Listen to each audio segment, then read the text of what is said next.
He left a $5,000 tip the single mom waitress. Thanked him, not knowing he was an Italian mafia boss. The rain didn't just fall on Port Providence, it assaulted it. A hard, cold sheet of water driving sideways off the Atlantic, blurring the neon sign of the Harbor Light Diner until it bled pink and blue onto the asphalt. It was almost midnight. Inside. The 24-hour joint was a graveyard, smelling of stale coffee and industrial bleach. Eva Evans, 28 years old and running on fumes, wiped down the last counter. Her reflection in the stainless steel backsplash looked worn, the edges of her youth frayed by the graveyard shift and the constant, grinding math of survival. Rent was due Tuesday. Maddie's kindergarten tuition was already 3 days late. She pressed her phone between her shoulder and ear, balancing the receiver while sweeping crumbs into her hand. Brenda, I swear, I get paid Friday. I just need 2 more days. Please, don't tell them she can't come back. She listened, her face tight, her eyes scanning the empty booths. I know you are. Thank you. She hung up and leaned against the counter, the exhaustion hitting her like a physical blow. She opened her local news app. The headline jumped out, Evan Briggs. Released. Time served. Her stomach dropped. Her ex-husband, a small-time con artist whose charm had curdled into threats the moment she got pregnant. The article mentioned his known associations with aggressive local loan sharks. Trouble wasn't just coming back, it was out. The bell above the diner door chimed, sharp and sudden in the quiet. 5 men stepped inside, shaking the ocean from expensive-looking dark wool coats. They didn't stomp or laugh like the usual late-night crowd. They moved as a single unit, their presence sucking the air out of the room. They brought the cold in with them. Eva felt the shift instantly. It was not the rowdiness of drunks. It was the heavy silence of coordinated violence. Her hand instinctively tightened on the wet rag. The man in the lead was perhaps 38, maybe 40, Italian-American, with dark hair cut precisely, framing a face that was handsome but severe. He wore a minimalist dark vest over a crisp white shirt. No tie. He looked like he belonged in a boardroom. Not a greasy spoon at midnight. His eyes scanned the room, not looking at things, but through them. A booth, he said. His voice was a low, polite gravel. The corner, facing the parking lot, my back to the wall. Eva nodded, grabbing 5 menus she didn't need to wipe down. Coffee 5, he confirmed. Sliding into the vinyl seat, the other 4 men fanned out, taking the adjacent seats, effectively sealing him in. Eva went through the motions. She poured the thick, black coffee. She didn't recognize the man, Franco Villani. She didn't know he was the new capo of the Villani family, a man currently leveraging the Port Providence docks to move cryptocurrency as easily as he moved shipping containers. She just saw a customer who watched the rain-swept parking lot as if he were measuring firing angles. As she returned to take their order, a drunk regular, Ricky, stumbled from the men's room. He saw the table of suits and grinned, sensing an audience. Well, Ricky slurred, lurching toward them. Look at the big shots. You boys lost. The yacht club is 2 miles south. The man beside Franco tensed, his hand slightly shifting under his jacket. Eva saw the motion. She didn't want paperwork. She didn't want blood on the linoleum. She stepped directly into Ricky's path, her tray held like a shield. Ricky, you're done. Her voice was not kind, but it was not aggressive. It was the flat, non-negotiable tone of a mother. Your taxi is outside. Sarah's waiting.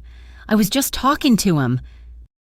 And now you're leaving, Eva said, pushing him lightly toward the door. Don't make me call Sarah. Go home, Ricky. Recognizing a wall he could not push through, grumbled and let himself be herded out. Eva turned back to the table, her composure absolute. Sorry about that. What can I get for you, gentlemen? Franco Villani looked at her. He had watched the entire exchange. She hadn't been scared. She hadn't been aggressive. She had used leverage Sarah to de-escalate without involving him. He recognized, the kind of person who could exist between predators and prey without getting eaten. Steak and eggs, all 5, Franco said. Rare. They ate in 10 minutes. The only sound, the scraping of knives on cheap porcelain. They paid the bill in cash and stood up. As they filed out, Franco paused by the register where Eva was ringing them up. He said nothing else. The bell jingled, and they were gone. Eva went to clear the table. The check was there, a $100 bill covering the $70 tab.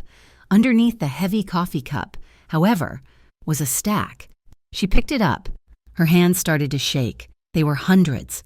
She fanned them quickly. She counted again. It was $5,000. It was a mistake. It had to be. This was rent, tuition, and groceries for 6 months. This was danger money. She grabbed the cash and ran out the door, the rain soaking her apron in seconds. "Wait, sir." The men were getting into a black, murdered-out SUV. The leader, Franco, paused. His door open. He looked at her, impatient. Eva ran up, breathless, holding the money out. "You left this. It's too much. It's $5,000. Franco looked at the wet cash in her hand, then back at her face. He saw her panic, her honesty, her defiance. He didn't smile. "Thanks for keeping things quiet," he said. He did not take the money. He got into the vehicle. The door shut with a heavy, final sound, and the SUV pulled out onto the wet street, its tinted windows revealing nothing. Eva stood in the downpour, clutching the money, feeling a confusing mix of relief and terror. She did not know that. Across the street, parked in a utility van shielded by the storm, 2 agents from the Bureau of Port Providence Integrity were watching. A camera with a high-powered lens zoomed in on her face as she spoke to Villani. "That's him," Agent Sloan said. "Who's the girl? Run her plates. Run her name." Eva Evans, single mother, had just been officially tied to the most dangerous man in the city. Eva slept for 3 hours, the stack of hundreds heavy in her purse like a brick. The morning sunlight felt accusing, too bright for the secrets she was carrying. She walked into the Port Providence Savings and Loan, her heart hammering against her ribs, feeling like a criminal. She approached the teller, a young woman with a polite, practiced smile. "This is going to sound strange," Eva said, her voice barely a whisper. She pulled the thick envelope from her purse, shielding it with her body. "Someone left this at my job last night. As a tip, it's $5,000. The teller's smile flickered. Her eyes widened.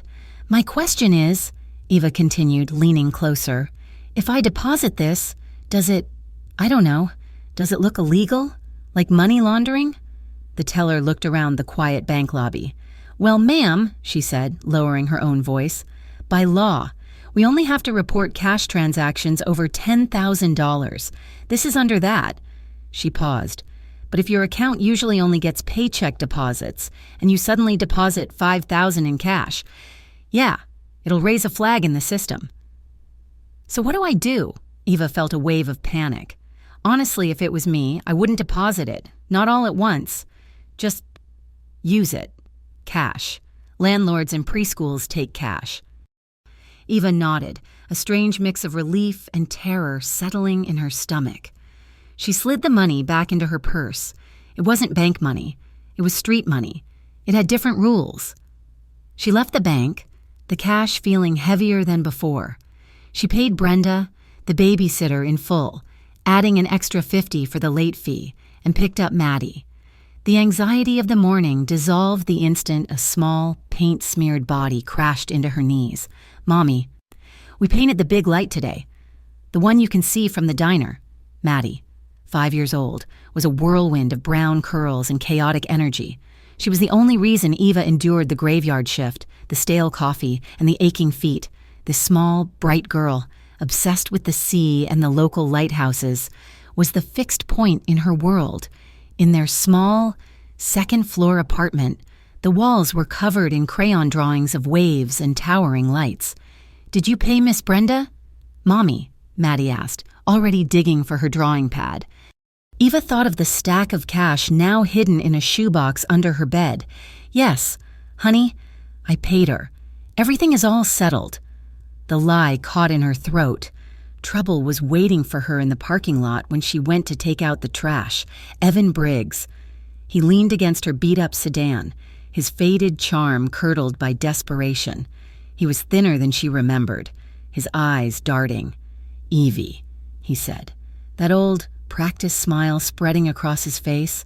"You look tired. What do you want?" "Evan."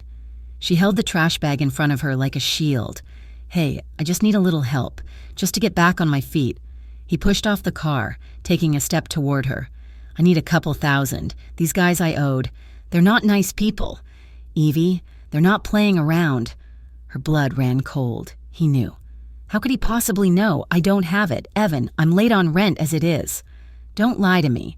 His smile vanished, replaced by the familiar, snake-like anger she remembered. "I know you're working. I heard you had a very good night. Get away from my car." He grabbed her arm. Not hard enough to leave a mark, but hard enough to control. "Don't be stupid, Eva. What happens if they start asking questions about that man at the diner last night? The one in the suit, because they already asked me." He had been followed, or worse. He had been approached. He was a magnet for the bottom feeders of the city. She ripped her arm free. "Go, or I swear I'll call the cops about the old protection order." He backed off, his hands raised in mock surrender. "Fine, be like that, but when they come looking for him, you're the one they're gonna find." He stormed off toward the street. Eva fumbled with her keys, her hands shaking so badly she dropped them twice before she could unlock her own front door. Across the harbor, in an office of smoked glass and reclaimed steel high above the Villani Import and Marine Building, Franco Villani watched a container ship being guided into port. "The Waitress," he said, not turning. Rico Sana, his oldest friend and most trusted advisor, stood by the desk. "The one at the diner. She has good reflexes." "You want her checked out?" Rico asked. "I want to know if she's clean. I want to know if she's talking to the feds or anyone else." Rico was back in an hour. Eva Evans, 28, one daughter, Madeline, 5 years old. Record is spotless. No criminal associations. He flipped a page in his file. Got a messy divorce finalized 2 years back. Ex-husband is Evan Briggs.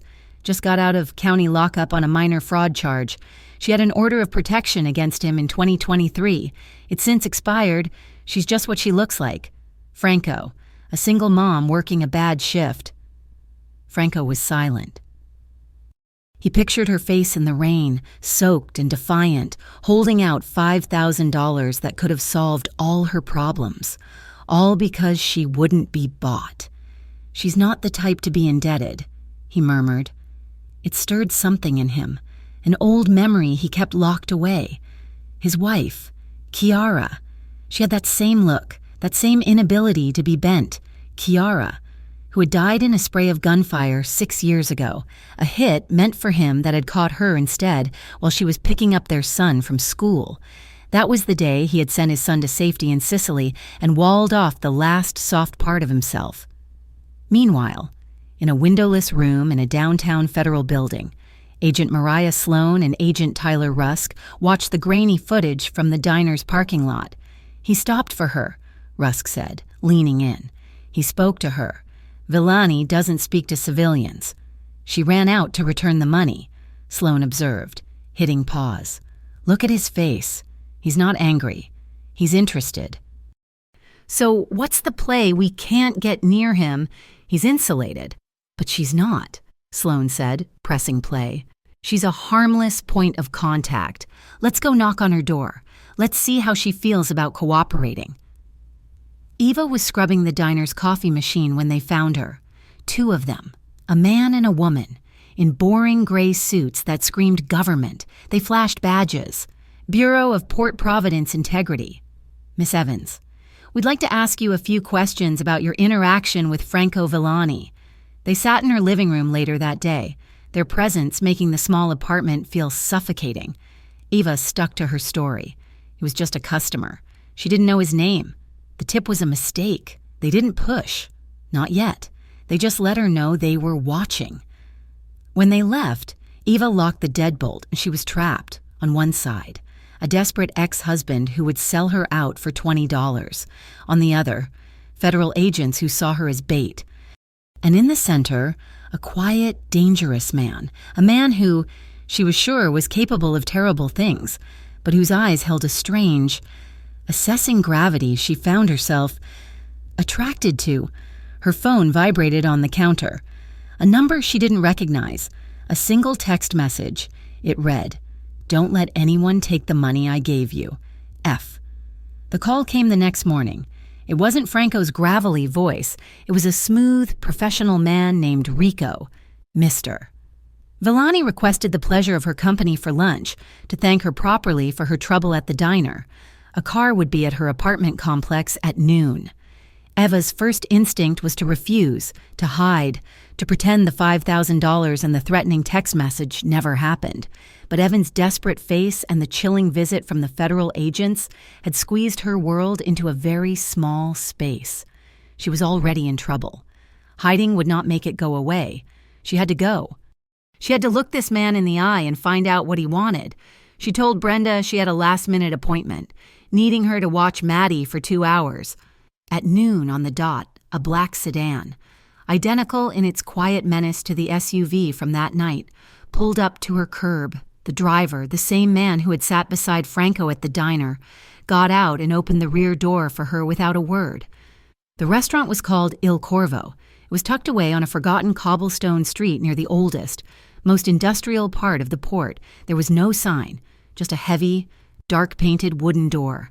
Inside, the air was warm and smelled of old wine, garlic, and something she couldn't place a faint, lingering trace of cigar smoke. It was dark. The windows tinted, the booths carved from heavy wood. It was also completely empty, save for them. Franco stood as she approached. He was in a perfectly tailored charcoal suit, no tie. He looked less like a gangster and more like a high-powered CEO, the kind who dismantled companies for a living.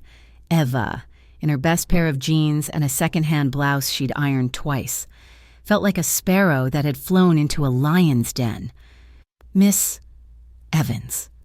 "Eva, thank you for coming," he said, his voice as polite as she remembered. "I'm here because I need to know what's going on," she said. Sliding into the booth, her voice was steady, but her hands were clasped tight in her lap. A young waiter, visibly trembling, hurried over to pour them both water. As he reached for Ava's glass, his hand knocked the silver utensil beside it. The fork clattered onto the plate. Before Ava could even register the noise, Franco's voice changed. "Piano," he said. It was not loud, but the word landed with the force of a physical blow. The waiter froze, his face ashen. "Watch his hands," Franco said, his voice now flat, cold, and stripped of all courtesy. It was a pure command. "Si, signore, scusi." "Go," Franco ordered. The boy practically ran. Franco turned back to Eva, his expression smoothing instantly, as if a mask had been put back in place. "My apologies." She stared at him, the chill from his command still in the air. "Who are you?" "I'm a man who values good service." "Don't," she said, her patience snapping. "The feds came to my apartment. They asked about you. My ex-husband showed up, talking about men who were looking for you, and then you sent me that text." She leaned forward. "That $5,000. Was that to buy my silence, or was it to paint a target on my back?" He studied her, his dark eyes unblinking. "Neither," he said finally. "The money was for the drunk. You handled him. You didn't panic. You didn't call the police. And you didn't look scared." He took a sip of water. "In my world, that kind of composure under pressure is rare. It was appreciation. It's brought me nothing but trouble." "The trouble was already there," he said, his voice softening slightly. "The feds, the ex-husband, he tilted his head. You have a daughter, Maddie." Eva's blood ran cold. "How do you know that? You stay away from her." "My associate ran a background check after the diner. I had to know who I was dealing with." "I'm a waitress," she snapped. "That's all." "What's she like?" The simple question disarmed her. It wasn't an interrogation. It sounded like genuine curiosity. "She's 5, Ava said, her defensive posture crumbling just a little. "She's obsessed with lighthouses. She draws them on everything. She's bright and loud. She's all I have." A shadow crossed Franco's face, a deep, old pain that momentarily eclipsed the authority. "My wife, Chiara," he said, his voice dropping so low she had to lean in. She was killed 6 years ago. It was a mistake, a hit meant for me. She was picking up our son from school." He looked past Eva, toward the dark, tinted window. "My son lives in Sicily now, with her parents. It's safer. I live here in America, mostly alone." The confession hung between them, heavy and real. He wasn't just a monster. He was a widower. He understood loss. The heavy front door of the restaurant swung open, breaking the silence. 3 men entered, loud and flashy in designer tracksuits, their gold chains gleaming. They swaggered in, ignoring the nervous proprietor who tried to stop them. They were from the rival Civetta crew. "Franco," the leader smirked, his eyes raking over Eva. "Tasting the local flavor bad for digestion." Franco placed his napkin neatly on the table. "Excuse me for one moment." He slid out of the booth. He didn't walk around them. He walked directly at them, forcing the leader to take an involuntary step back. Franco didn't raise his voice. He didn't reach for a weapon. He simply spoke, his voice a low, rapid torrent of Italian. Eva watched, mesmerized. The smirking man's face went from arrogant to pale. He tried to interrupt, but Franco cut him off with a look so cold, so full of controlled violence, that the man physically recoiled. It lasted maybe 30 seconds. Then, the 3 men, defeated without a single hand being laid on them, turned and walked out.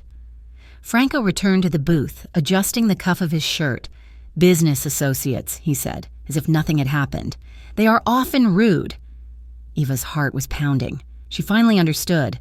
Agent Sloan wasn't exaggerating. This man's power was absolute. He was more dangerous than a man with a gun. He was the gun. He paid the bill, and they left, in the alley. As he walked her to the waiting sedan, it happened. A man in a hoodie bolted from between 2 dumpsters, lunging straight for Eva, his hand outstretched to grab her purse. Eva only had time to gasp. Franco moved with a speed that defied his size. He didn't push her out of the way. He pulled her in. One arm clamped around her waist like a steel vice, yanking her off her feet and spinning her behind him, using his own body as a shield. His other hand vanished inside his suit jacket. The attacker, now face to face with Franco Villani, froze. Terror washed over his features. He didn't just stop. He fell backward, scrambling away. "I didn't know." He crab-walked backward and then sprinted down the alley. It was over in 2 seconds, but Eva was still crushed against Franco's chest. Her hands were splayed against the fine wool of his suit, feeling the hard muscle beneath. She could feel the solid thump of his heart, or maybe it was her own. He smelled of expensive soap, starch, and something metallic, like cold air. His arm was still locked around her. She tilted her head back to look at him. His face was inches from hers. His eyes, so cold moments before, were now dark and fixed on her mouth. The air between them crackled, charged with adrenaline and something else. She saw his gaze flicker. She felt his warm breath on her cheek. In that moment, pressed against this dangerous man, she felt safer than she had in years. He held her for 1 beat longer, then another finally. He loosened his grip, though he didn't release her completely. "From now on," he said, his voice low and rough, "when you work the night shift, you call my driver. He will take you. He will wait." "I can't." "This is not a negotiation," he said, cutting her off. He reached into his pocket and pulled out a small, thin burner phone. "This is clean. It has 1 number in it. You use it." He pressed it into her hand. "Don't let anyone else touch your business, Eva." He said her name like it was an intimate thing. She took the phone. When she got back to her apartment, Agent Mariah Sloan was leaning against her car. "We saw you," Sloan said, her eyes hard. "Lunch with the boss. He gave you a gift. You're in deep. Eva, you need to pick a side. We just talked. He protected me." Sloan let out a short, bitter laugh. "Men like that don't just leave money, Eva.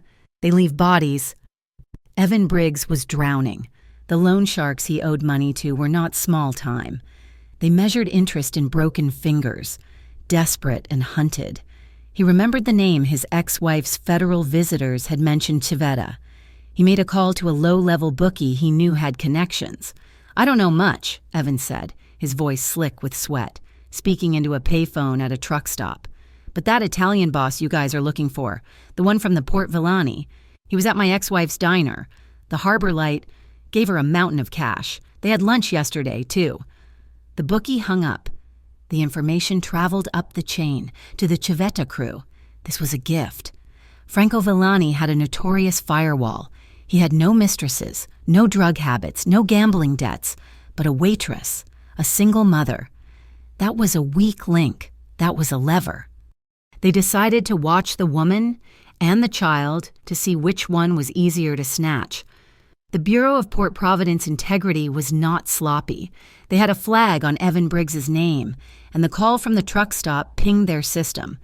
Agent Sloan and Agent Rusk were back at Eva's apartment within hours. This time, they were not polite. "Your ex-husband just sold you out to the Civetta crew," Sloan stated flatly, dropping a photo of the bookie on Eva's coffee table. I haven't talked to him," Eva stammered. "It doesn't matter." Russ cut in. "You are now a person of interest to two rival organizations, and you're an accessory to Villani. You're compromised. Eva, I haven't done anything. You took his money. You took his car service. You took his phone," Sloan said, her voice sharp. "You're drowning, and we're the only lifeboat." She placed a small, metallic object on the table, a digital audio recorder. "We need you to accept his protection. Let him believe you're on his side. Let him talk." "No," Eva said, standing up. "I won't. You're asking me to be bait." Sloan's eyes went dead. "If you don't cooperate, we will be forced to open an investigation into your ability to provide a safe environment for your daughter, a mother who is willingly associating with the head of an organized crime family. I see here, Maddie was in the emergency room twice last year for severe asthma. It's a stressful environment. Wouldn't you say it would be a shame if Child Protective Services had to get involved?" The threat landed, sucking all the air from Eva's lungs. Her daughter. They were threatening to take her daughter. She was trapped. If she refused, she lost Maddie. If she accepted, she was betraying the one man who had, in his own dangerous way, protected her. Her burner phone rang, the one Franco had given her. It was Rico. "Mr. Villani needs you to come to the main office. There is a contract to sign for your consultancy." "Consultancy?" "He'll explain. The car is downstairs." Eva looked at Sloan. The agent nodded, her eyes like chips of ice. Eva picked up the recorder and put it in her pocket. "I'll be there in 5 minutes." Villani Import and Marine was not just an office, it was an empire. The car cleared 3 security checkpoints before pulling up to a renovated warehouse. The inside was a cavernous, glass-walled hub of activity.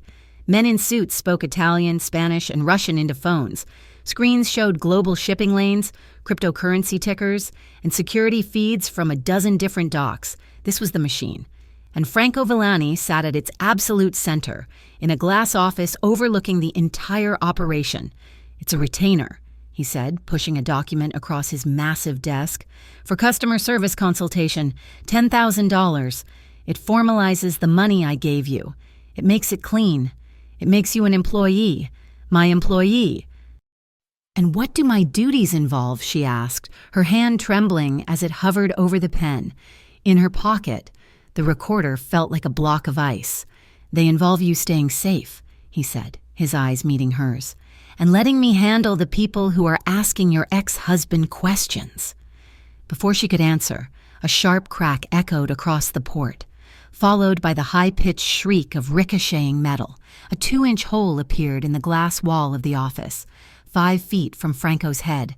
Outside, men shouted, alarms blared. Franco didn't flinch. He moved, in one fluid motion. He was around the desk, grabbing Eva by the arm. "Now!" He didn't run for the exit. He pulled her toward a solid steel door in the corner of his office. Shoving it open, it was a deep supply closet, reinforced, windowless. He threw her inside, followed, and slammed the heavy door shut. Twisting the deadbolt, they were plunged into darkness, broken only by the thin line of light under the door. The space was tiny. They were chest to chest, his body pressing her against a shelf of office supplies, the smell of cedar. sea salt from the air, and his skin filled her lungs. Outside, she heard running feet, another shot, this one muffled by the thick door.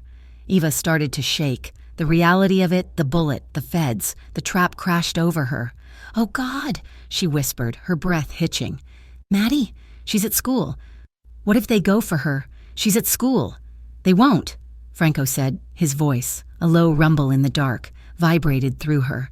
"You don't know that," she gasped, her hands coming up to push against his chest. But there was nowhere to go. "This is insane. I have to get to her. Eva." He covered her hands with his. His palms were warm and calloused, shockingly steady. "Look at me." She couldn't see him, not really, just the outline of his shoulders. She was hyperventilating. "Breathe," he commanded. He didn't let go of her hands. Instead, he moved one large hand from her wrist to the back of her neck, his fingers tangling in her hair, his thumb finding the pulse fluttering there. "Breathe with me. In." He took a slow, deep breath. She felt his chest expand against hers. She was forced to follow. Out. His hand was a solid, warm anchor in the terrifying dark. He didn't caress her. He just held her, grounding her. "She's safe. I already had Rico put 2 men at her school this morning. They've been there since 9 a.m. She froze. "You what?" "Your ex-husband talked. I assumed they would look. I don't let people touch children." The alarms outside quieted. They heard Rico's voice call his name. Franco unlocked the door. The bright office light was blinding. "Sniper," Rico said, holding up a small, spent cartridge. "Civetta. Just a warning shot. He's gone." Franco didn't look at Rico. He looked at Ava. "We're moving you. Both of you." An hour later, Eva was standing in the doorway of a stunning, high-security apartment in the West Dock residences. Rico had picked up Maddie from school. "Mommy, this place is like a castle. Look, you can see all the boats." Maddie was already at the floor-to-ceiling windows, crayons in hand. Franco knelt beside her. Eva watched, her heart in her throat, as this man, who had just been shot at, spoke to her daughter. "You like the lighthouses, huh?" he asked, his voice softer than she'd ever heard it. "Yeah, they stop the ships from crashing." "That's right," he said. "In my country, in Italy, we have lighthouses that are thousands of years old. They're made of white stone." He pulled a set of expensive-looking drawing pens from his suit pocket. "You can't draw a lighthouse without a good red for the rose bushes."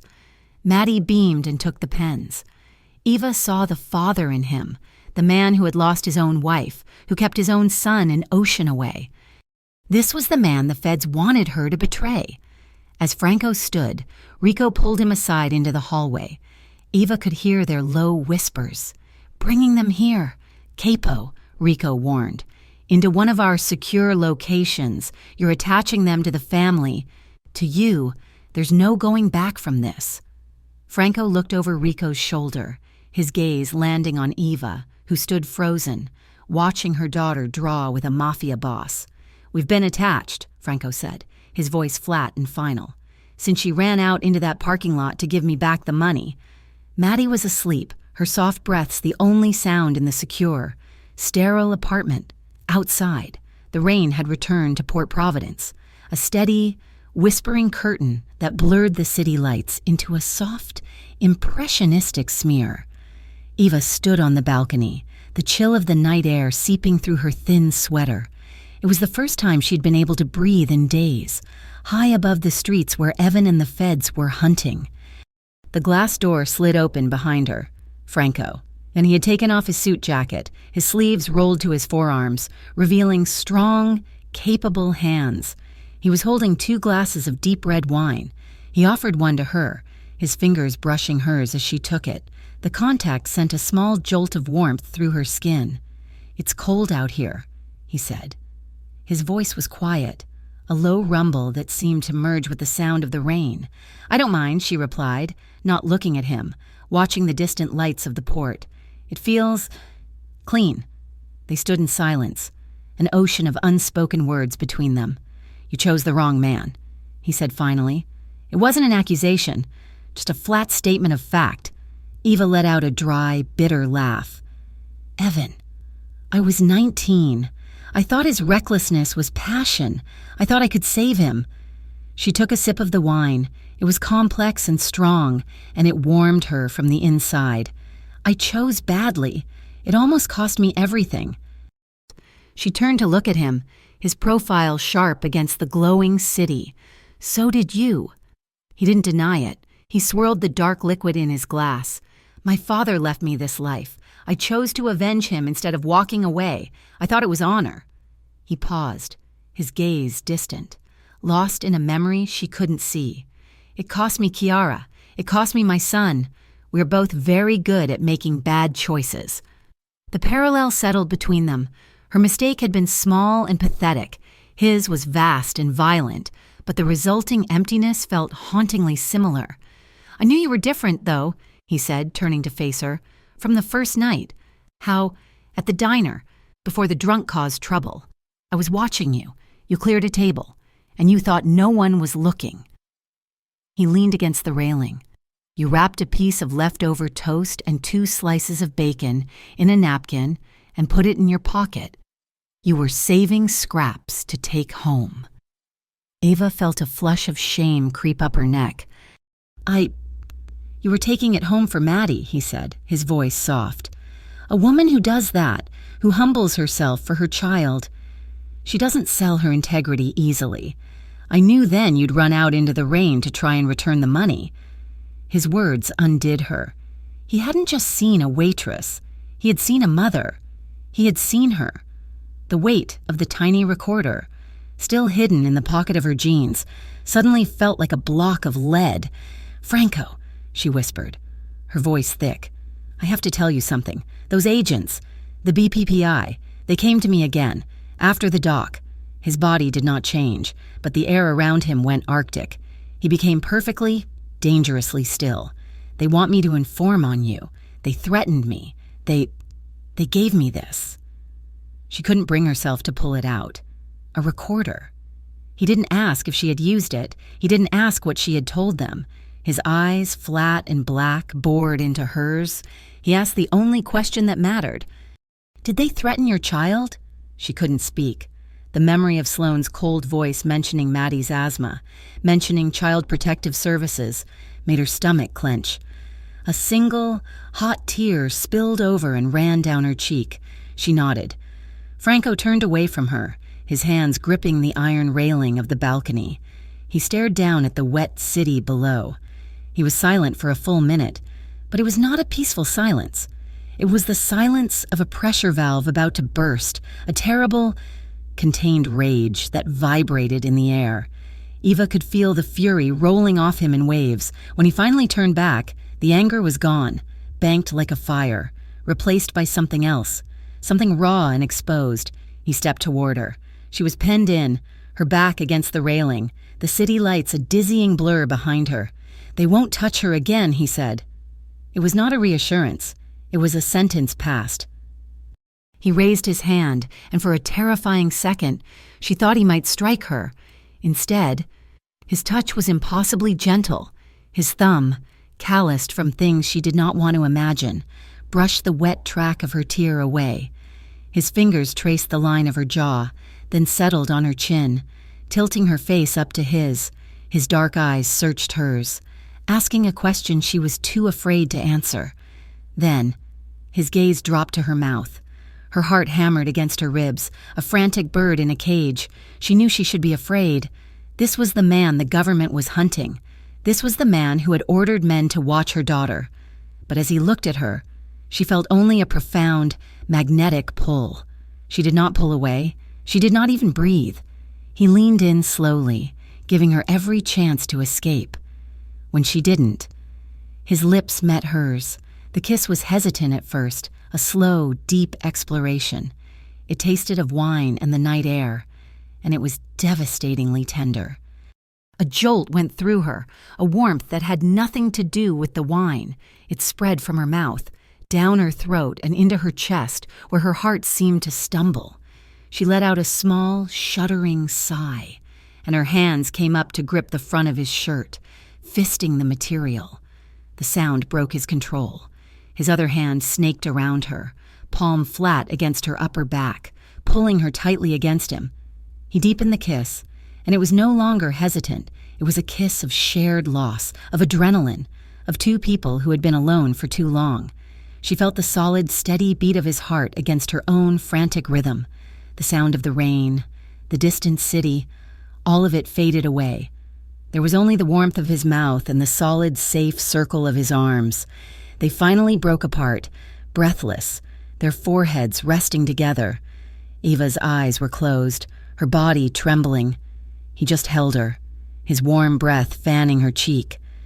"When this is clean," he whispered, his voice rough with an emotion she had never heard from him.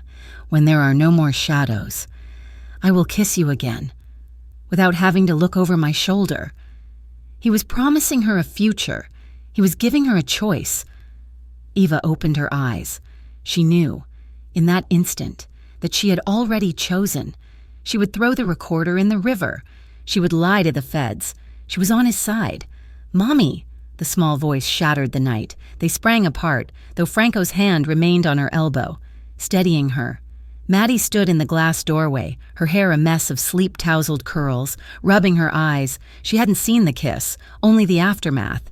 "Hey, baby," Eva said, her voice shaky. "Bad dream." Maddie padded onto the balcony, her eyes moving from her mother to Franco. A slow, sleepy smile lit her face. "No, you were smiling. Mommy." Eva looked at Franco. A small, almost imperceptible smile was touching the corner of his mouth. "Go back to bed," Piccoline, Franco said, his voice gentle. "Your mother will be right in." As Maddie padded back to her room, the spell broke. The reality of their situation rushed back in. Franco walked back to the edge of the balcony, his back to her.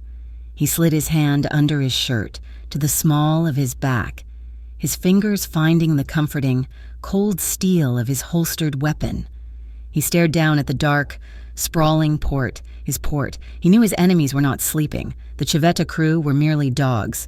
The hand that held their leash belonged to Orlando Lark Caravelli, from his sterile, top-floor office of chrome and white marble. Orlando watched the same harbor as Franco Villani, but he saw it in data, decades ago. He had been Franco's father's most trusted financial advisor. He had been the one to advise the old man on how to legitimize their shipping interests. When the father died, Orlando had expected to guide the son. Instead, Franco had exiled him, preferring Rico Sana's old-world loyalty to Orlando's cold, modern efficiency. Now, Orlando had new allies, an Eastern European syndicate that saw the Villani network not as a family, but as an unsecured server. He'd been watching Franco, waiting for a crack in the fortress.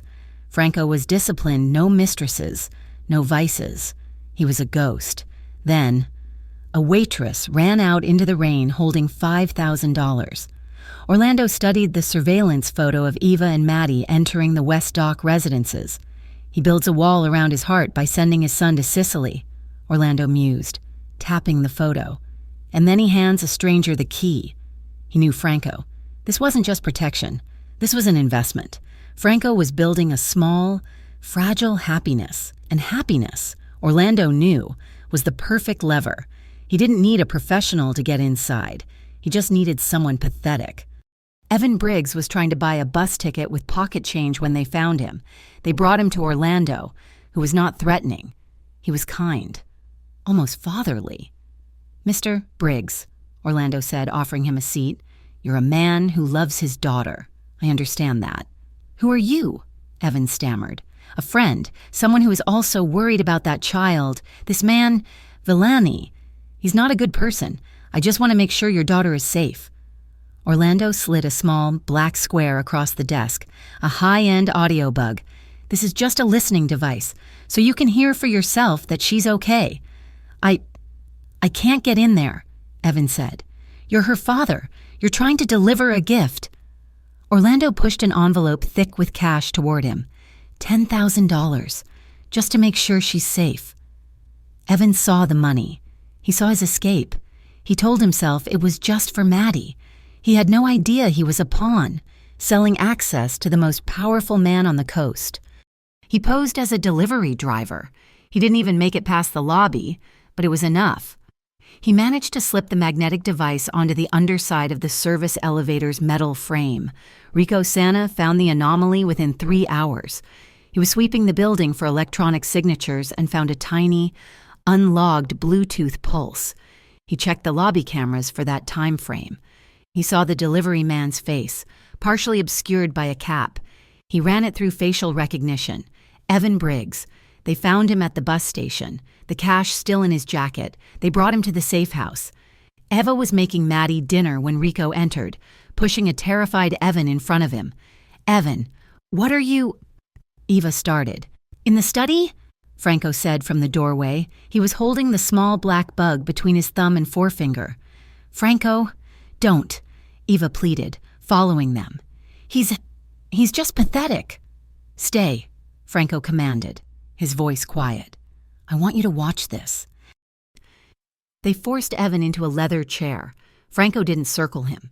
He didn't raise his voice. He just stood in front of him, radiating a terrible, disappointed calm.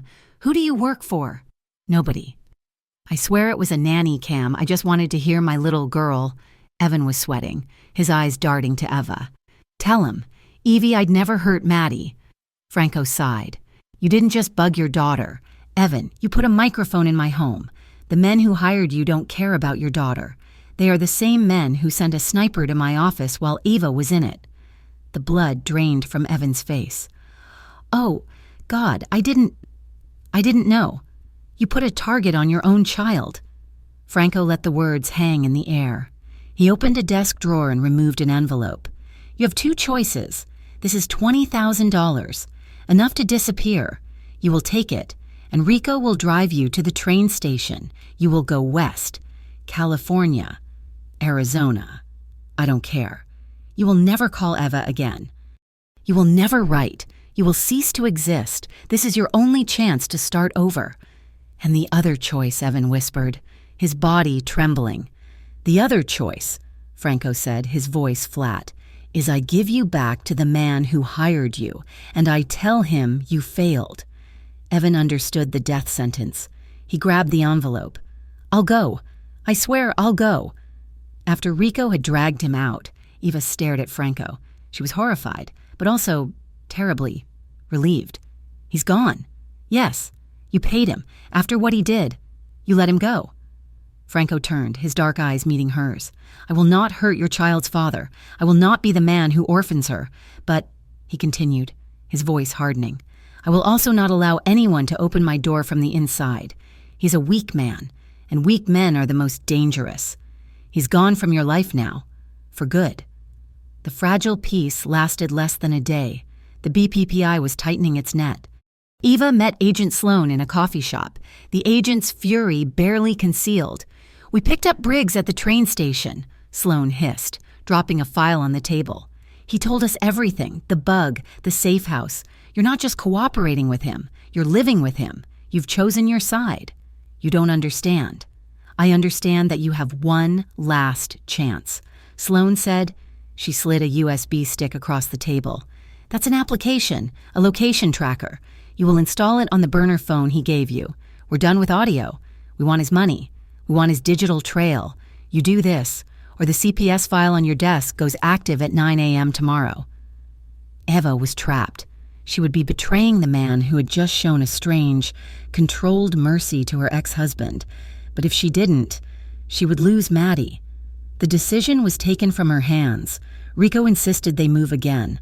The bug meant the West Dock was compromised. They were in the back of a secure transport van, a windowless box moving through the city. When Maddie started coughing, it wasn't a normal cough. It was a tight, dry bark that stole her breath. "Her inhaler," Eva said, digging through her purse. "It's here. It's—" The cough turned into a high-pitched, desperate wheeze. Maddie's face went pale, her lips tinged with blue. She wasn't getting air. "She can't breathe," Eva screamed. "Rico, hospital now," Franco yelled from the front. "Protocols, capo," Rico said, his eyes scanning the mirrors. "The secure clinic is 12 minutes out." "She doesn't have 12 minutes. Franco looked back, seeing the pure terror in Eva's eyes and the silent panic on Maddie's face. He made a decision. He was no longer a boss. He was a father. Pull over, stop the car. Capo. Stop. Franco threw open the door, grabbed Eva's arm and pulled her and the gasping child into the black sedan that was following them. He got behind the wheel himself, shoving his driver into the passenger seat. St. Aurelia Medical Center. It's 6 blocks from here. Franco, that's a civilian hospital. It's wide open, his driver protested. Franco ignored him. He hit a switch under the dash, and a loud, piercing European siren, illegal and jarring, cut through the traffic. He floored the accelerator, mounting the curb to bypass a truck. He was breaking every rule. 5 minutes later, he burst through the emergency room doors of St. Aurelia, carrying Maddie in his arms, in his office. Orlando Caravelli's phone buzzed.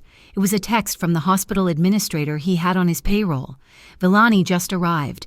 ER. With the woman and the child, he looks exposed. Orlando smiled. He looked at the ping on his map. The fortress had left its walls. He's emotional. He's vulnerable. Orlando said to his men, "Start tonight." Maddie was stable. The emergency nebulizer treatment at St.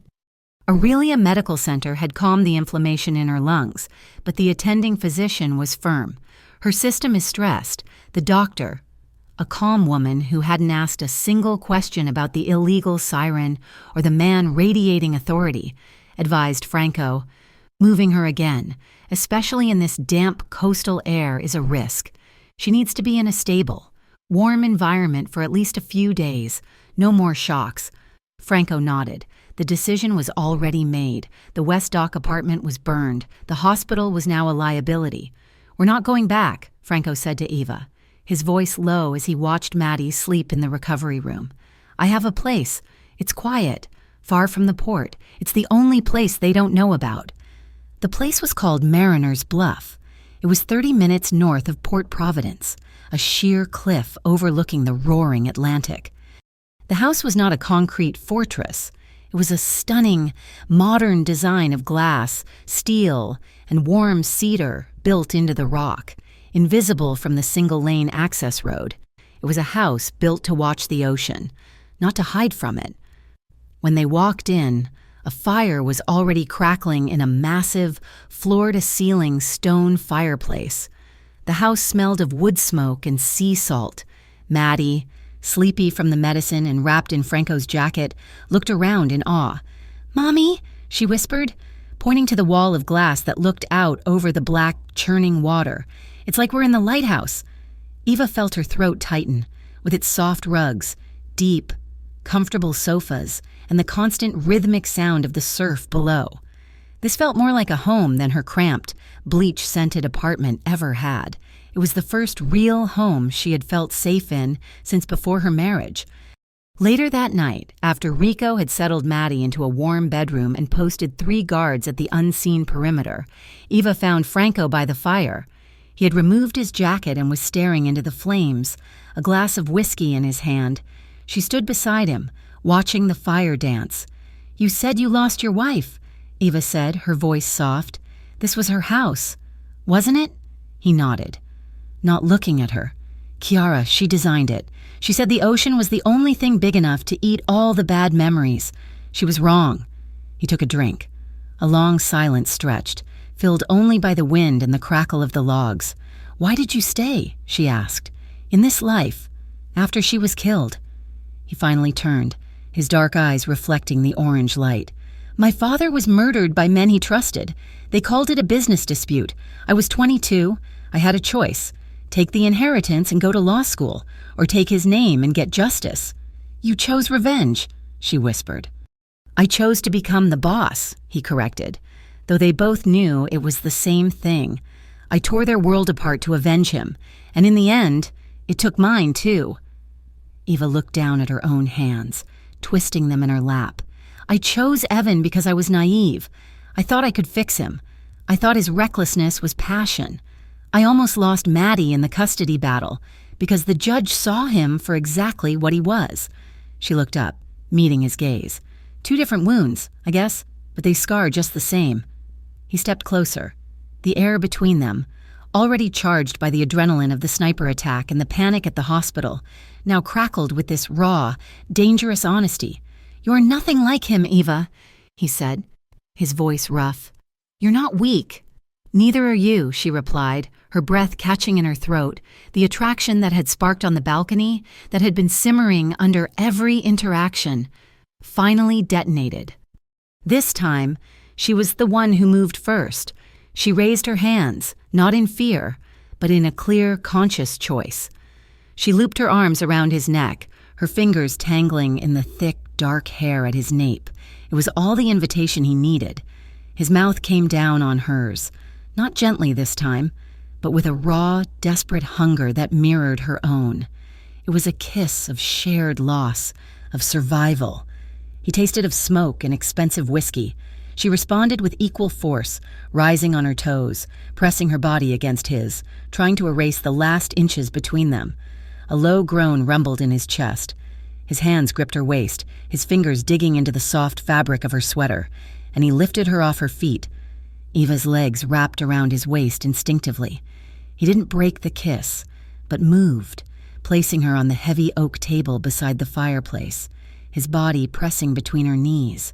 He pulled back just enough to breathe, his forehead resting against hers, his eyes closed. "Ava!" he rasped, the name a prayer and a curse. She didn't want him to talk. She wanted, for 1 minute, not to be a victim, not to be a pawn. She pulled his face back to hers. The kiss became a flurry of sensation. His lips moved from her mouth to her jaw, to the sensitive, fluttering pulse in her throat. She arched her back, her hands pulling his shirt taut, feeling the solid, hot wall of his chest.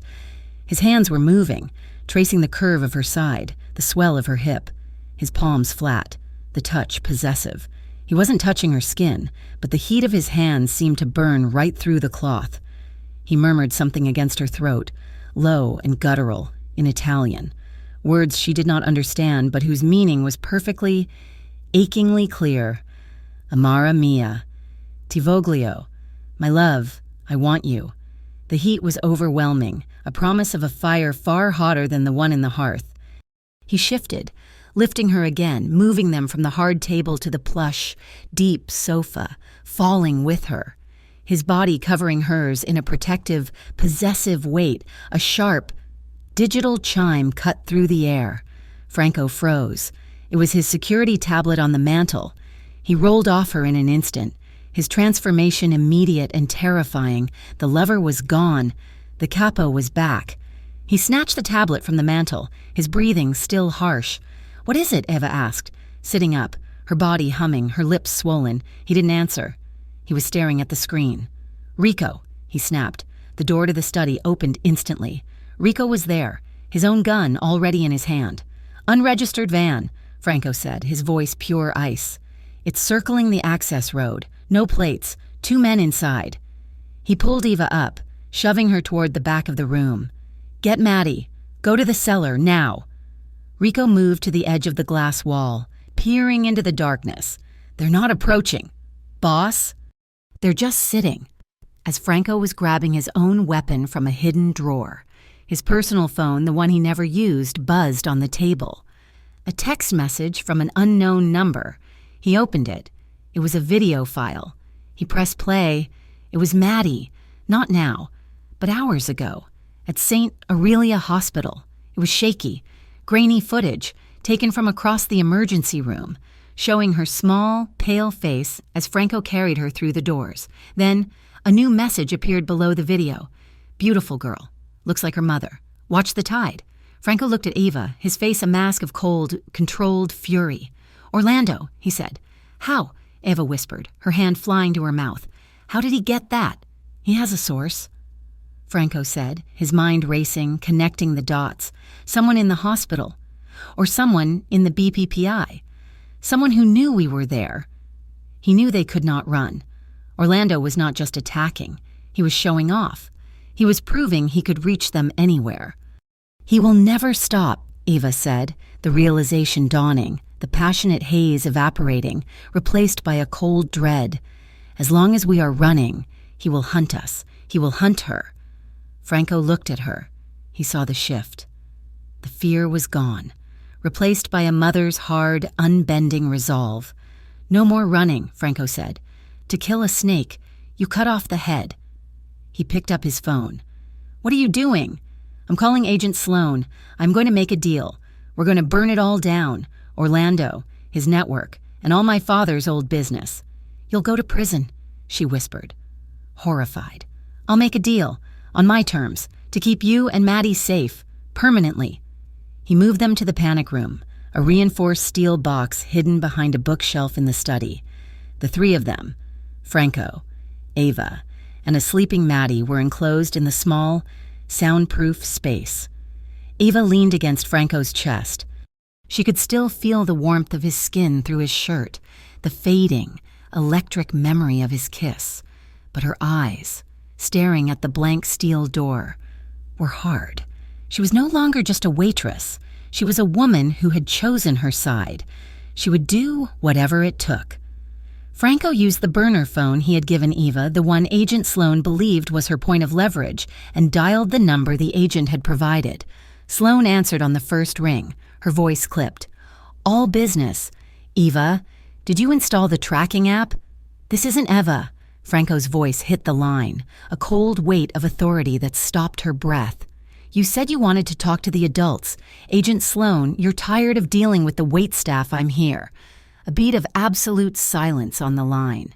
He could hear her calculating, the shock warring with her ambition. "Where?" "The container yard. Berth 4. 30 minutes. His voice was flat. "You come alone, or the deal is off the table, and your mole stays buried." He hung up before she could reply. The meeting took place in a canyon of rusting red shipping containers, the air thick with the smell of diesel and salt. Sloan stood alone, her hands visible, her face pale in the harsh glare of the port lights. Franco stepped out from the shadow of a 40-foot container. Rico remained invisible, a ghost in the darkness. "You're a hard man to find, Villani." "And you're sloppy," Franco countered, his voice quiet but carrying. "You threatened a civilian. You threatened a child. You broke your own rules first. Save the ethics lecture. Why am I here?" "A deal," Franco said. "You want Orlando Caravelli. He's the one who took a shot at my office. He's the one who sent the video from the hospital. And he's the one who bought your man." Sloane's eyes narrowed to slits. "What man?" "The one who told Orlando I was at St. Aurelia Medical Center not 2 hours ago." "You didn't know your organization is leaking, Agent badly." That hit her. He could see the anger and the doubt warring on her face. "What's the deal?" "I give you Orlando. I give you the man on his payroll inside the BPPI. And I give you my father's ledgers. 3 years of Villani shipping manifests, the old business, enough to shut down the past and make you a hero." Sloan was stunned. This was not just a case. This was a career. And in exchange, Eva Evans, her name is erased. She's a cooperating witness who was threatened into silence. She gets full immunity, and her name is never mentioned in a single report. She and her daughter disappear from your files, completely. Sloan processed the political victory. She could destroy the Civetta crew, the rising Orlando syndicate, and dismantle the old Villani guard. All in one move. How? Orlando is calling a peace talk. He thinks he has me cornered. He wants to negotiate my surrender. You wire the meeting. You take him, his crew, and my ledgers, and you leave Eva out of it. I'll be there. Sloan agreed. We'll wire the entire pier. When Franco returned to the glass house at Mariner's Bluff, Eva was waiting by the fireplace. She had taken the tiny audio recorder Sloan had given her, thrown it into the flames, and watched the plastic warp and melt. What did she say? "She agreed," Franco said, pouring himself a whiskey. He looked at her, the firelight catching the resolve in her eyes. "Eva, you have to understand. We're burning all the bridges. If this works, my father's organization is finished, but so is Orlando. When it's over, you can't go back. Not to the diner, not to that apartment." Eva walked to the window, looking out at the black, violent ocean. "I've been scrubbing grease off counters for 10 years. Terrified that a $20 emergency would make me homeless. I've been hiding from a weak man who thought he owned me." She turned back to Franco, her voice steady. I don't want to go back to that little apartment that smells like bleach and fear. That life was never mine. The trap was set, but Orlando had one more card to play. Evan Briggs hadn't made it to the train. Orlando's men had picked him up, terrified and clutching his envelope of $20,000. Now, he was in a cold warehouse, staring at Orlando. "You failed, Evan," Orlando said, his voice laced with false pity. "But I'm going to give you one last chance to do right by your daughter." Eva's phone buzzed. She looked at Franco. It was a text. From Evan. "Evie, please, I'm sorry, I have the papers. The real ones. The ones that sign my rights away to Maddie forever. I want you to have them. I'm at the old fishing pier. Berth 9. Please. Just come get them so I can go." Eva's stomach clenched. The custody papers, the one thing that offered her permanent, legal freedom. "It's Evan. He wants to give me the custody papers." She looked at Franco, her eyes desperate. "It could be real. Franco, if I have those." Franco took the phone from her hand. He looked at the message, then examined the metadata. The signal was masked. "He's not holding the phone. Eva, Orlando is... It's a trap." Her hope died, replaced by a cold anger. "Yes," Franco said, a slow, dangerous smile touching his lips. "It's a trap, and Orlando thinks you're desperate enough to walk right into it. So what do? We use it," Franco said. "He wants you at the pier. He'll get you, but on my terms." For Orlando, this was the end game. It wasn't just about the shipping lanes or the cryptocurrency. It was about theater. He needed to show the underworld, the old families, and his new Eastern European partners that Franco Villani was weak.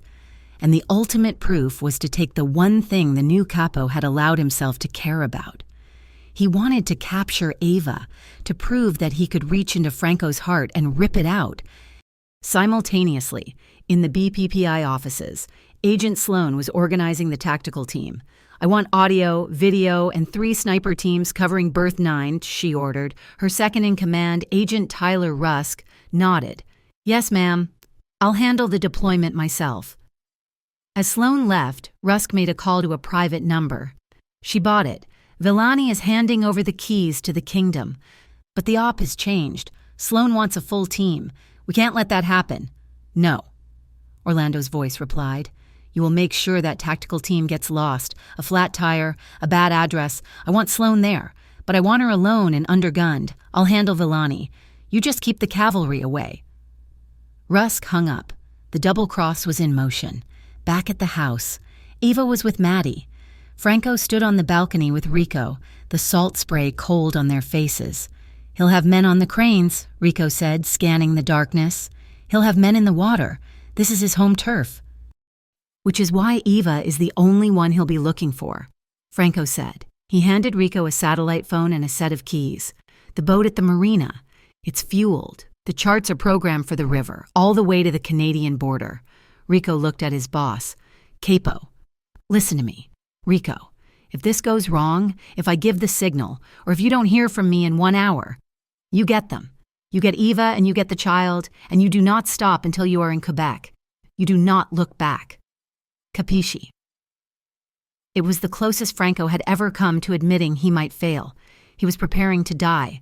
"I understand," Rico said, his voice thick. "The port of Port Providence at night, Berth 9. It was a forgotten part of the docks, a graveyard of forgotten equipment. Dozens of shipping containers were stacked like a maze, creating dark alleys and dead ends.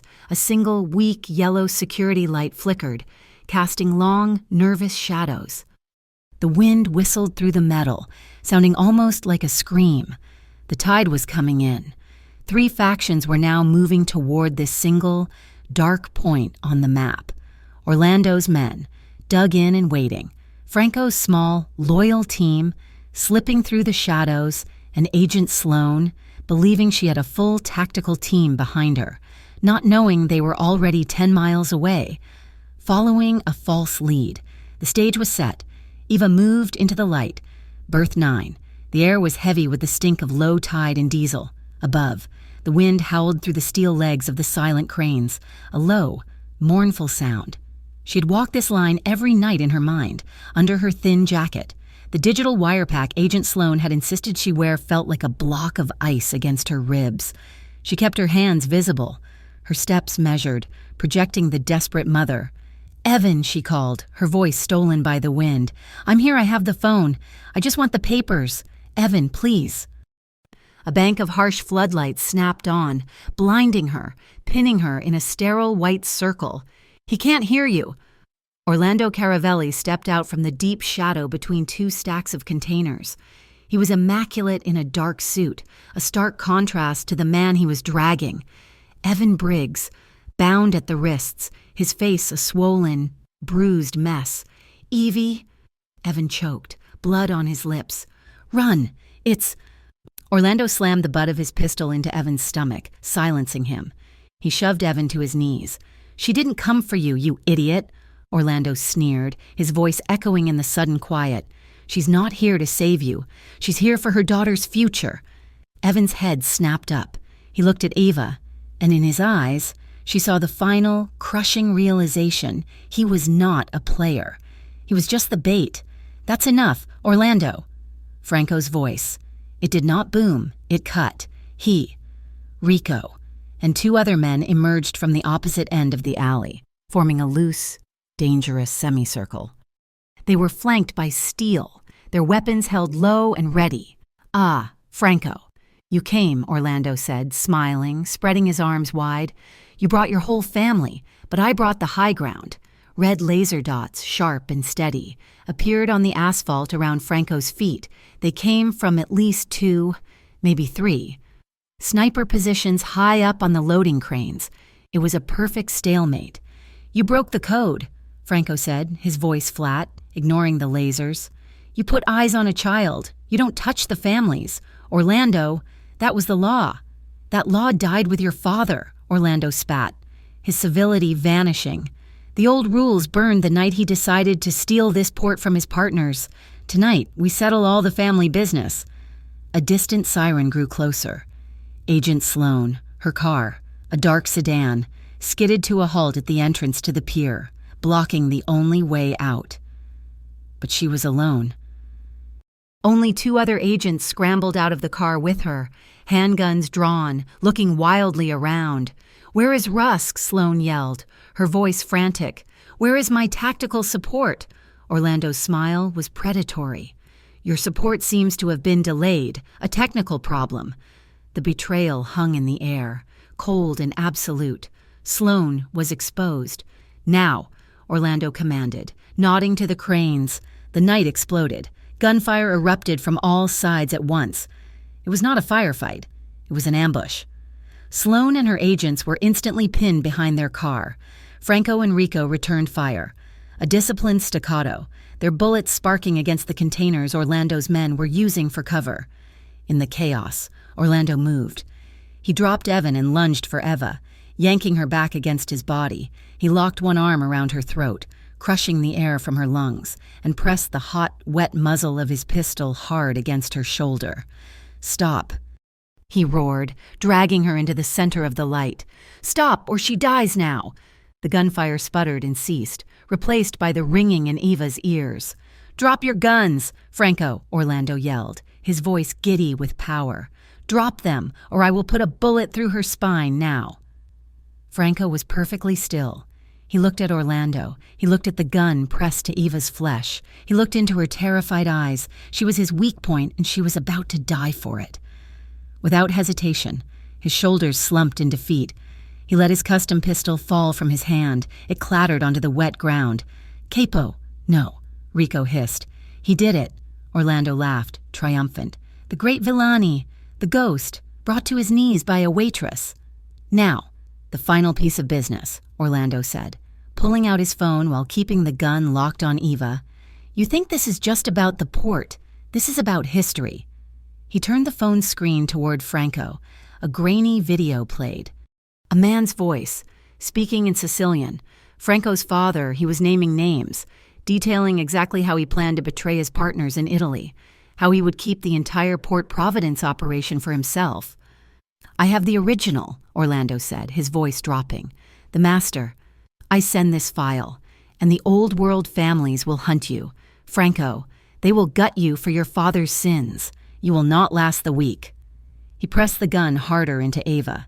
"Or, you give me the new system, the cryptocurrency keys, every ledger, every wallet, your entire digital future. You transfer it all to me, your future, for her life."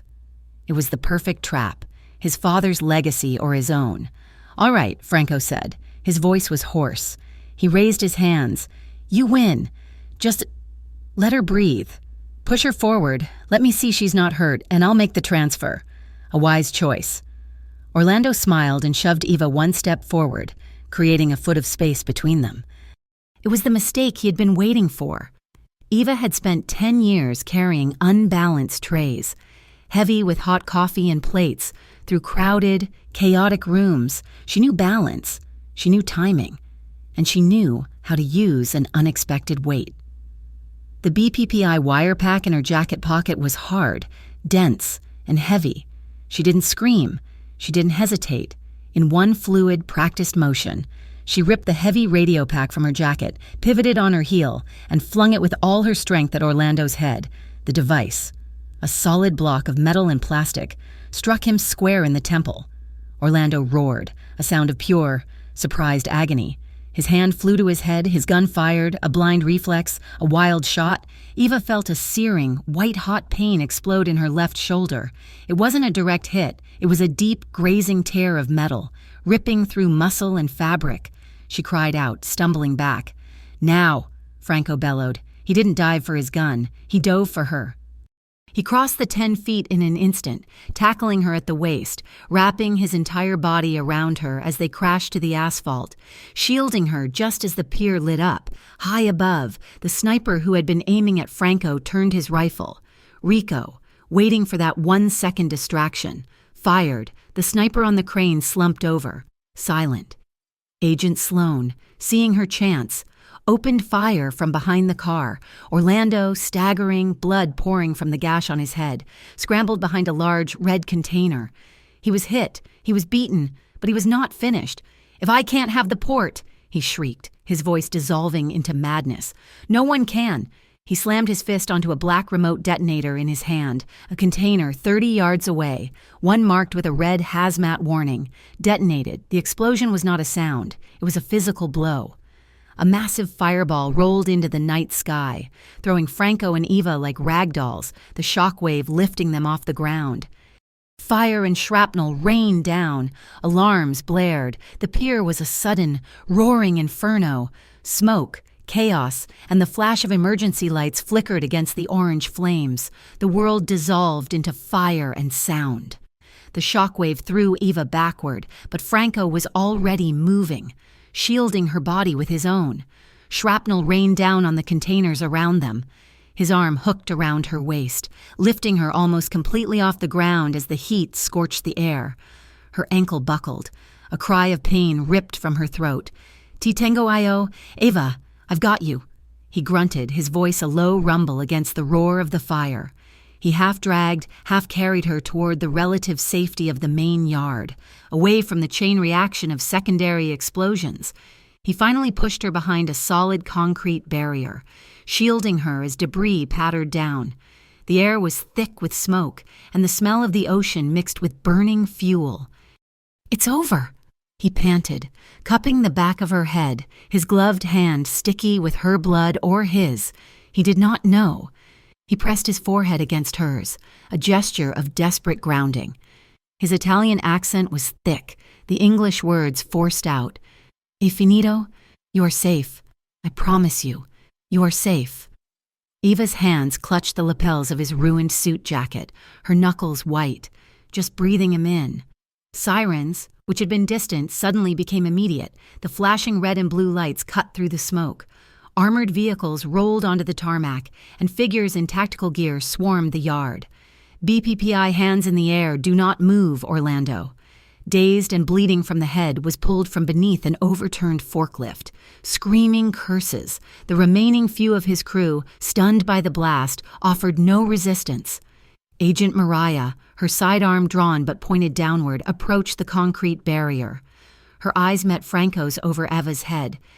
It was a silent, complex understanding. He had delivered. He had given them the keys to Orlando's operation and, more importantly, the evidence to dismantle the corrupt faction within his own Villani legacy. Franco slowly raised his hands, never taking his eyes off Eva.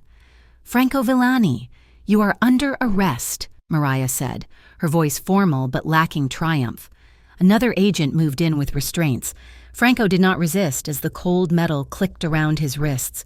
He only had one request, his voice hoarse. "Let me say goodbye to her and to her mother." Mariah looked at the man who had just orchestrated the downfall of the entire coastal smuggling ring. His file was now thick with cooperation warrants. She gave a single, curt nod. The agent stepped back, giving them 6 feet. Franco immediately dropped to one knee in front of Eva. Ignoring the pull of the cuffs, he looked at her, his gaze intense, wiping a smear of soot from her cheek with his thumb. "Listen to me, Eva," he said, demanding her full attention. "I am not like the other men in your life. I am not going to disappear." Eva's breath hitched, tears mixing with the grime. "I'm going to give my testimony. I'm going to answer for what I have done, and when it is finished, I will come back. Cleaner." He took a deep breath. "You can wait for me, or you can build a new life. I will not ask you to hold, but I will come back to you. That is a promise." It was the clearest declaration he could make. It was everything. Eva, her eyes still wet, did not say a word. Instead, she leaned forward, ignoring the federal agents surrounding them, ignoring the sirens and the smoke. She wrapped her arms around his neck and pulled his face to hers. This kiss was not the desperate, fiery collision they had shared before. This was deep. It was slow. It was a commitment made in the ashes of their old lives. It tasted of smoke, salt, and finality. It lingered, a silent answer to his promise. Right there in the glare of the flashing blue lights, the cameras of the BPPI agents, documenting the scene, captured the impossible image: the waitress in her torn apron and the mafia boss in handcuffs, locked in an embrace as the criminal underworld of Port Providence burned behind them. Weeks turned into 2 months. The Port Providence Gazette ran headlines for a solid week: massive raid at Port Cripple's coastal crime network.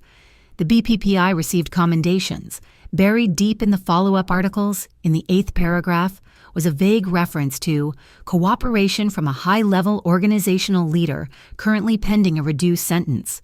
The Harbor Light Diner reopened its night shift. The bullet holes were patched, the broken glass replaced. It was cleaner now, brighter, and it was busy. The story of the mysterious customer who left a $5,000 tip had become a local legend, and people drove from 2 towns over just to sit in the booth where it happened. Eva had hired a new line cook, a young guy named Sal, and another waitress. Maddie was thriving in her new school. The therapy sessions finally working. It was late, nearing 2 in the morning on a Tuesday. Eva was wiping down the counter, tired but satisfied. A long, black limousine, the kind that did not belong in this part of town, pulled up to the curb. The driver, dressed in a simple black suit, got out and entered the diner. He did not order coffee. He simply placed a thick, cream-colored envelope on the counter. "This is for the driver said, his voice neutral. "An advance from the Port Reconstruction Fund." Eva frowned. Picking it up, it was addressed to Beneficiary E.E. Inside was a cashier's check for an amount that made her knees weak, but beneath it was a small, stiff card. It was handwritten in familiar, strong italics. "Roses do grow back on the coast. F." Eva's breath caught in her throat. It was not a confession, not a love letter. It was a fact. It was an update. It was his way of saying he had kept his word. He was alive. Whether he was in witness protection or a low-security federal facility, he was alive, and he was thinking of her. A slow, genuine smile spread across her face for the first time in months. An hour later, Eva locked the front door. She turned the neon open sign off, casting the diner into a warm, dim glow. Maddie was fast asleep in the back booth, her head pillowed on her backpack. Eva gently lifted her daughter, Maddie's small body heavy and warm in her arms. She paused at the door, looking out at the harbor. The fog was rolling in, thick and quiet, shrouding the rebuilt sections of the port. The night was still. Then, far down the coastal road, almost lost in the mist, a pair of familiar, expensive headlights flashed once, a bright, quick signal, and then, just as quickly, the car continued on, disappearing into the night. Eva held Maddie a little tighter, her smile remaining. He was out there, and he was coming back. Thank you so much for listening to the story. We would love to know where in the world you are tuning in from. Please leave a comment below to connect with us and share your thoughts. We invite you to subscribe to our channel, Mafia Boss Stories, like this video, and give us extra support by hitting that hype button so this story can be heard by even more people.